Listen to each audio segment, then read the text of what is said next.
Hello everyone, welcome to the channel. If you're into Greek mythology, legends, and the kind of stories that have shaped human culture for thousands of years, you're in the right place. This video is the start of a series on Greek mythology, and where better to begin than at the very beginning, with the birth of the gods. Today, we're going to step back into a time before Zeus, before Hades, before the earth itself. A time when there was nothing but chaos. And from that nothing, everything we know today would emerge. So just let us dive right into it. Enjoy! Before there was earth, before there was sky, before there was sea or mountain or living creature, there was only chaos. Not the kind of chaos we think of today. Not noise, not disorder, not battle or confusion. In the imagination of the ancient Greeks, chaos was something far older and far stranger.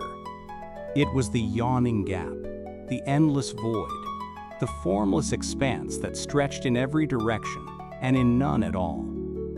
Imagine standing in the deepest night, with no stars above you, no ground beneath your feet, and no horizon in the distance. Imagine endless silence, where not even the idea of sound has been born. That is what the poets called chaos, the great emptiness before the world itself existed. And yet, within that emptiness was potential. Hidden inside chaos lay the seeds of everything to come. The earth we walk on, the sky we look up to, the oceans that surround the land, the gods that ruled Olympus, and even humankind itself. The Greeks imagined that all of reality began here, in this mysterious void. And from this void, from this unfathomable nothingness, the first beings slowly emerged. They were not yet gods as we think of them. They had no thrones, no temples, no worshippers. They were forces of nature, personified. Earth itself would take shape as a living being. Darkness and night would become entities with their own power. Even love, the mysterious spark that binds things together, would come into existence as a force in its own right.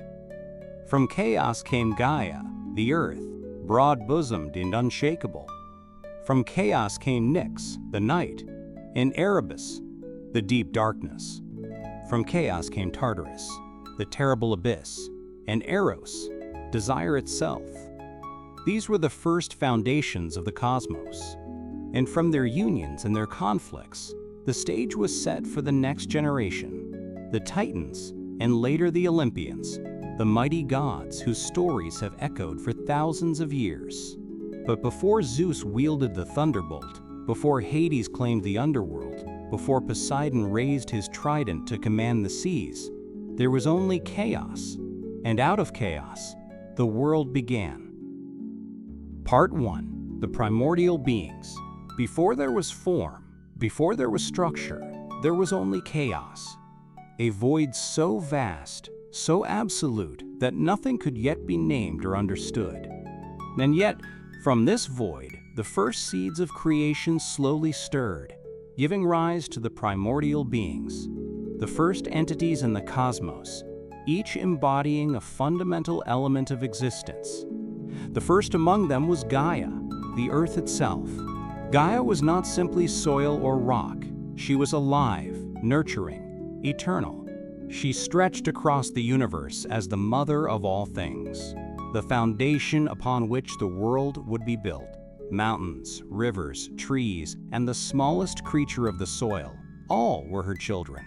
Gaia represented stability and fertility, the quiet strength of life that grows even in the harshest conditions. In the myths, she is often called the mother of gods, titans, and mortals alike, for from her womb came both the gentle and the terrible, the ordered and the chaotic. From chaos also emerged Tartarus, the abyss. Tartarus was not merely a pit or a cave. It was the deep, infinite chasm, a realm beneath the earth, a shadowy space where the most dangerous forces could be contained. It is the place of imprisonment for the Titans, who would later challenge the Olympians, a place of darkness and fear, but also a necessary balance. For without darkness, there could be no light, no contrast, no understanding of order. Tartarus represents the depth of the universe, the part of existence that is hidden, mysterious, and terrifying, the unknown that humankind would always seek to comprehend. And from chaos came Eros, desire itself. Not merely romantic desire, not simply attraction between mortals, but a primal force, the binding energy of life. Eros is the spark that draws things together, the power that compels creation, that makes the universe fertile, that allows the dance of existence to unfold. Without Eros, the elements would remain separate, isolated, static. With Eros, they coalesce, form patterns, and give birth to life in all its magnificent complexity. In this way, the Greeks personified even abstract forces into divine beings, transforming intangible concepts into entities that could act, influence, and participate in the unfolding of the cosmos. Next, from chaos arose Nyx, the night, cloaked in mystery and shadow. Nyx was not simply darkness as we know it. She was eternal night, a goddess who embodied the depth of the unknown. Her presence reminds us that even in the beginning there was balance, light and dark, creation and absence, known and unknown. Nyx was powerful and enigmatic, commanding respect even among the other primordial beings. Her children, according to Hesiod, included not only sleep and death, but strife, pain, and the hidden fears of mortals, for night contains both rest and the seeds of terror. Through Nyx, the Greeks acknowledged the duality of existence, the necessity of shadow to define light, and the inevitability of fear and mystery in the world. Finally, emerging from the void was Erebus, the darkness.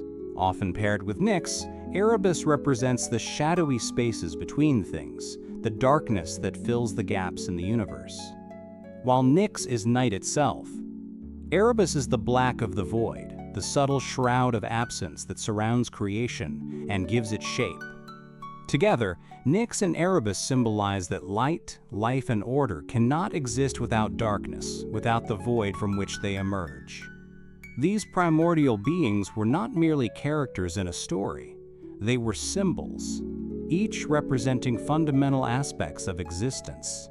The Greeks personified natural and abstract forces, earth, night, darkness, desire, and the abyss, into entities that could act, feel, and influence the unfolding cosmos.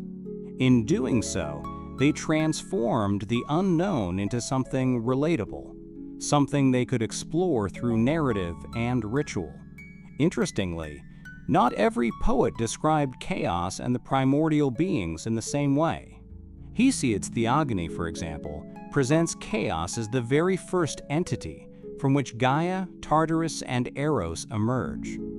Other traditions, such as the Orphic texts, offer different sequences, sometimes placing Eros before chaos, or describing multiple layers of divine beings hidden within the void. These variations remind us that Greek mythology was not a single, fixed story, but a tapestry of interpretations, each adding richness, complexity, and new perspectives on the origins of the cosmos. By exploring chaos and its first children, we see that even in the beginning, the universe was a place of balance, tension, and possibility. From nothingness, these primordial beings shaped the patterns of creation, setting the stage for the Titans, the Olympians, and eventually, the world as we know it. And so, from the yawning emptiness of chaos, life, order, and the first divine forces emerged, preparing the universe for the epic stories that were to come. Part 2. Gaia and Uranus, Birth of the Titans. From the formless void of chaos, the first foundations of the cosmos had emerged. Gaia, the earth, stretched her vast body beneath the heavens, strong and fertile. She was the mother, the unshakable ground upon which all life would one day walk. But Gaia, though abundant, was incomplete. For her endless expanse longed for balance, for a counterpart to share the act of creation. And so, Gaia brought forth Uranus, the sky.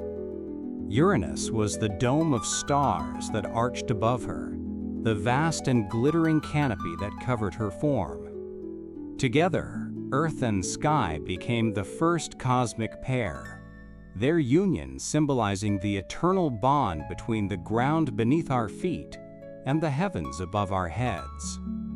From their union came the Titans, beings of immense size and power, greater than mortals could ever imagine, and destined to play a central role in shaping the next age of the cosmos. The names of these Titans echo like thunder through the poetry of Hesiod. Oceanus, the endless river that encircled the world. Coeus and Creus, gods of intellect and constellations. Hyperion, the Titan of light, father of the sun, the moon, and the dawn. Theia, goddess of shining radiance. Rhea, the mother of the future Olympians. Mnemosyne, the goddess of memory, from whom all stories flow. And Themis, the embodiment of divine law and order. These were not minor spirits or fleeting forces. They were the building blocks of reality, vast and unyielding, their very existence shaping the structure of the universe. Yet, even as Gaia rejoiced in her children, there was tension. For not all of Gaia's offspring were radiant and noble. With Uranus, she also bore the Cyclopes, mighty beings with a single blazing eye in the center of their foreheads. They were unmatched smiths, masters of thunder and fire. And alongside them came the Hecatoncheires, the hundred-handed ones, creatures of terrifying strength, each with 100 arms and 50 heads, embodiments of overwhelming power and chaos. Uranus, seeing these children, was filled not with pride, but with fear. He recoiled at their strength, their monstrous forms, their raw potential. Fearing what they might do, Uranus cast them deep into the hidden places of Gaia, pushing them down into the earth, imprisoning them in the depths of her womb. This act caused Gaia terrible pain, for she loved all her children, even the strange and fearsome ones. To be forced to hold them inside her, trapped and suffocating, was a torment she could not bear. And so, resentment began to grow in the heart of Gaia. Resentment not only toward Uranus, but toward the order he imposed, the cruel domination of the sky over the earth. In this, we see the myth not only as a story, but as a reflection of human experience. Uranus represents the oppressive force of heaven, the weight of control, while Gaia embodies the suffering earth, struggling beneath it. Their conflict is symbolic of the eternal tension between freedom and authority, between nature's abundance and the forces that would restrain it. But Gaia was not powerless. She devised a plan to free herself and her children. From her own body, she drew forth hard gray flint, and with it, she fashioned a great sickle, a weapon strong enough to challenge the sky itself. Then she turned to her Titan children and asked who among them would dare rise against their father. At first, there was silence. For Uranus was vast, a being of immense power, and the Titans feared his wrath. But one among them stepped forward. Cronus, the youngest and boldest of the Titans. Cronus was ambitious, clever, and hungry for power. Unlike his siblings, he did not shrink from the thought of overthrowing Uranus. Instead, he welcomed it. And so, the stage was set for one of the most dramatic moments in Greek mythology: the castration of Uranus, an act of rebellion that would forever change the course of the cosmos. Part 3. The Fall of Uranus and the Rise of Cronus. The moment had come. Gaia, wounded and weary from Uranus's cruelty, had forged her weapon of rebellion. a great sickle of sharp flint, gleaming with the promise of change. She placed it into the hands of her son Cronus, the only Titan bold enough to challenge the sky. As night fell, Uranus descended from the heavens, stretching his vast body over Gaia once more. But this time, Gaia was waiting. Hidden in the shadows, Cronus lay in ambush, his heart pounding with both fear and desire. And when Uranus reached for the earth, Cronus leapt forth, raised the sickle, and with a single decisive stroke, struck down his father. The sickle slashed through the bonds that held sky and earth together. Uranus roared, his cry echoing across the cosmos. And in that moment of violence, the balance of power shifted forever. From the blood of Uranus, spilled across Gaia's surface, new beings arose. From the crimson drops that fell upon the earth sprang the Erinyes, the Furies, spirits of vengeance, who would pursue the guilty without rest.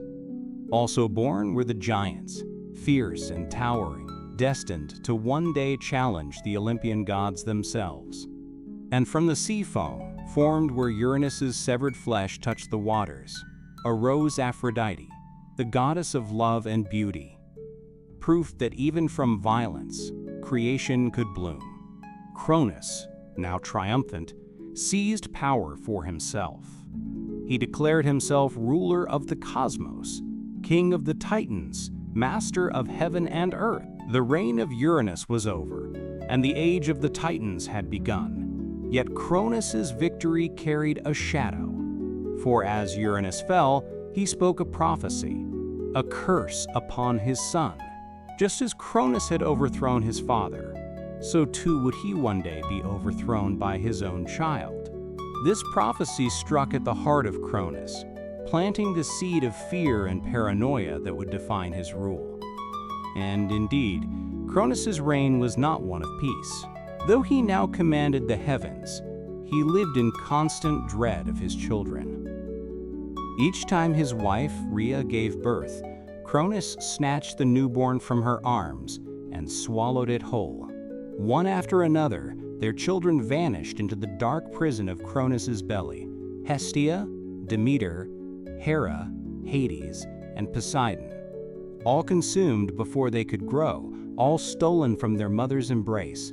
Only one child would escape this fate, a child destined to fulfill Uranus's prophecy and bring the reign of Cronus to an end. That child was Zeus. But the tale of Zeus's birth, his hidden upbringing, and his eventual rebellion belongs to the next chapter in our story. For now, we leave the age of the Titans, a time born in blood and fear, where power was seized through betrayal, and the cycle of violence between fathers and sons was set in motion. Part 4. The Birth of Zeus and the Titanomachy.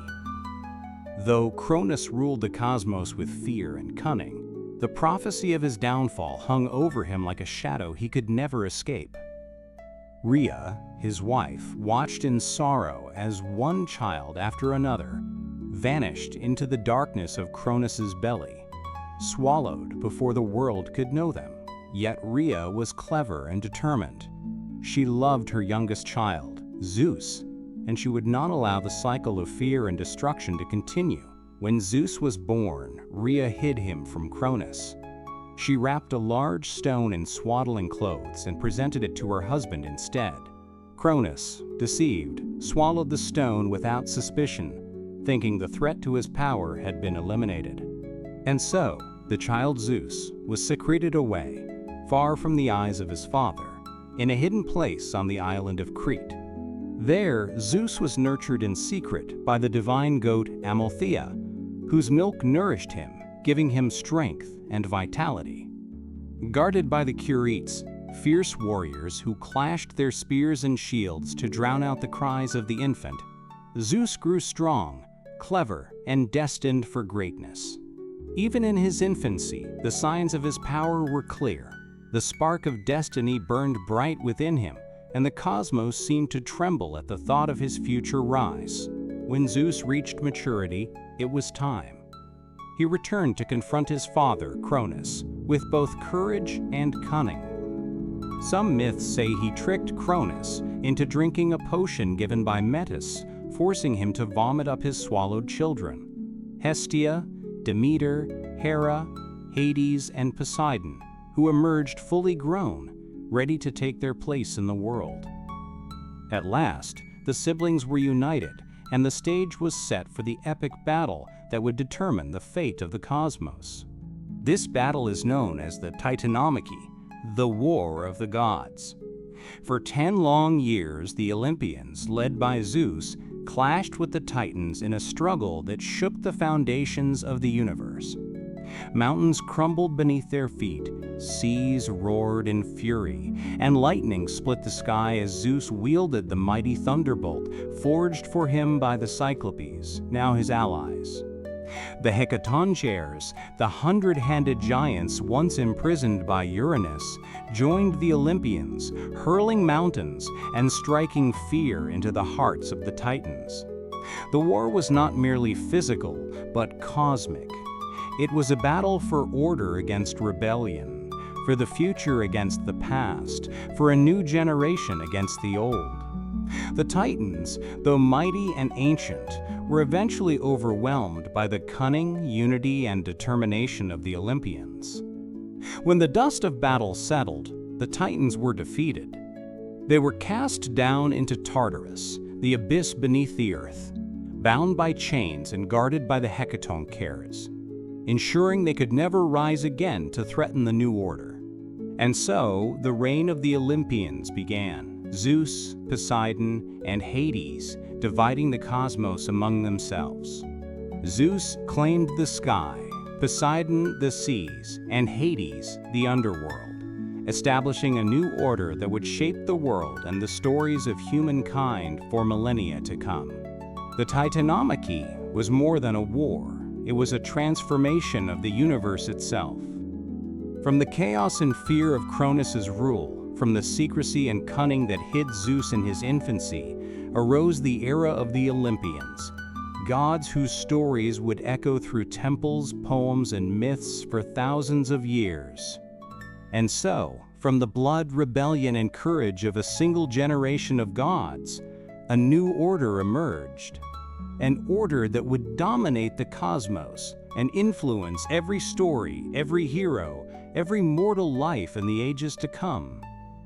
The world of Greek mythology, with its rich tapestry of gods, monsters, and mortals, had truly begun. Part 5. Zeus establishes order and the rise of the Olympians. With the Titans defeated and bound in Tartarus, the cosmos lay before the new generation of gods, unclaimed, waiting to be divided and ruled. The Olympians, led by Zeus, stood triumphant, but the task before them was not yet complete. The universe needed order. The heavens needed a ruler. The seas and the underworld required governance. And so, the siblings came together to divide the world among themselves. Zeus claimed the sky, the vast expanse above, where storms rage and lightning dances across the heavens. Poseidon, his brother, took the seas, from the smallest river to the boundless oceans, commanding waves, storms, and creatures of the deep. Hades, the final brother, claimed the underworld, the shadowed realm beneath the earth, where the souls of the dead would dwell and the balance of life and death would be maintained. This division was not just practical, it was symbolic. Zeus ruled the realm of the living, the visible order of the world. Poseidon commanded the unpredictable and untamed, the raw power of nature.